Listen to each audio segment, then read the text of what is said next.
My project is basically based around the fourth SDG, which is quality education.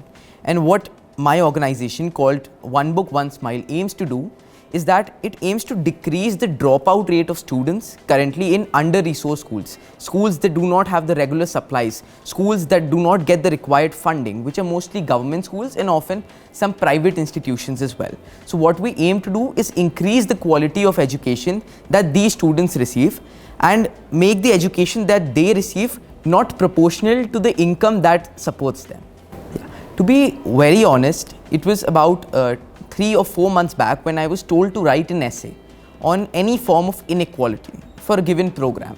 And I thought of choosing something unique. I thought of choosing educational inequality. And when I started researching on the topic, when I started discussing the topic with various people around me, understanding the topic, getting to know the exact hard facts, I was informed that it is so inherently present in our society. This inequality is so visibly present in our society, despite of the fact that the people are turning blind to it. They think that it is a normal part of society. It is a very normal part that one child who is from a good household is allowed to get a good education, while another child who is from a lower income household is not able to get the same quality of education. People are starting to believe in this fact. And this is what inspired me to change this very feeling present inside of society. Because education is something that serves as the foundation of a person. If you do not have a good education, you cannot expect to be a good person in the future. And if a little child does not come from a household which has a very good financial background, then is that the child's fault, or is it the society's fault that does not let him get the education which he or she deserves? So what we are trying to do is that actually the government does allow free education. It is a constitutional measure inside our own constitution, yet the students are not able to avail it. Why? Why are they dropping out before class 5th or class 8th? Because these schools that our organization has partnered with, these schools are not allowing the students the incentives that they require. They are not allowing the extracurriculars activities, the good books that that students from privileged backgrounds are provided with. Not enough libraries, not enough laboratories.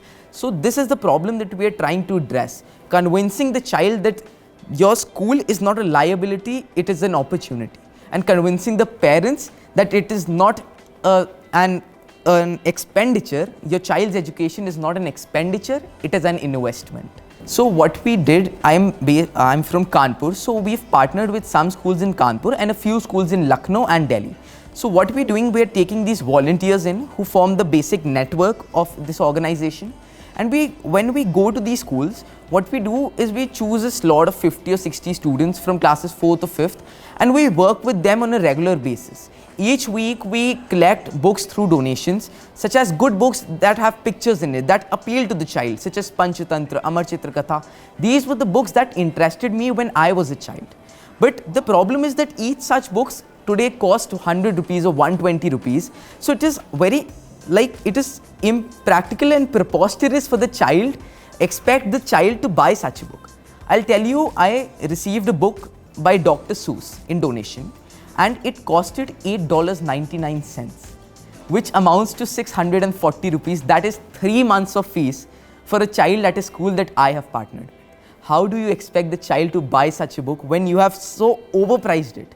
So what we are doing, we are establishing libraries. We are regularly conducting these book discussions with these children. Every week we go, we give them a new book, and the next week we come back, we organize discussions on it. We are trying to inculcate activities such as dancing, such as singing in their regular curriculum, so that they can understand why school is important for them and they can actually look towards academics with an interesting perspective. Do not see it as a liability, see it as an opportunity, as I said before.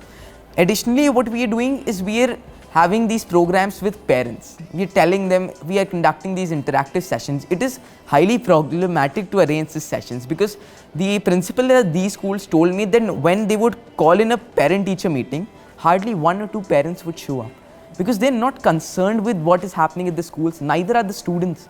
The principals of these institutions that we have partnered with, they told us that the child would suddenly stop coming to school one day. Why? because he does not want to go to school. He might get involved in some bad activity, something which is not good for him, such as something which is harmful for him. And they're not interested in the school curriculum. And which is why the dropout rate is increasing. So we are trying to get a quality education to these children that for sure deserve it. My message to all such students around the world would be that if you are privileged, if the Almighty has blessed you with some resources, it is no more your option to work for others. It is your responsibility to work for others. We are not at a stage in this world where we can make this a voluntary option. We need people who can actually work for the betterments of society and are actually motivated to work for them. Stop waiting for opportunities, start creating them. If you have the resources, then use your resources and do something for the world. Do not stop until you are 18. Do not wait until you are 18. Do not wait until you have funding. Do not wait until you have some power backing you. Start today, start right now, because the world needs it. And you, as a person who has been blessed by this very society, this very community, you have the responsibility to work for them.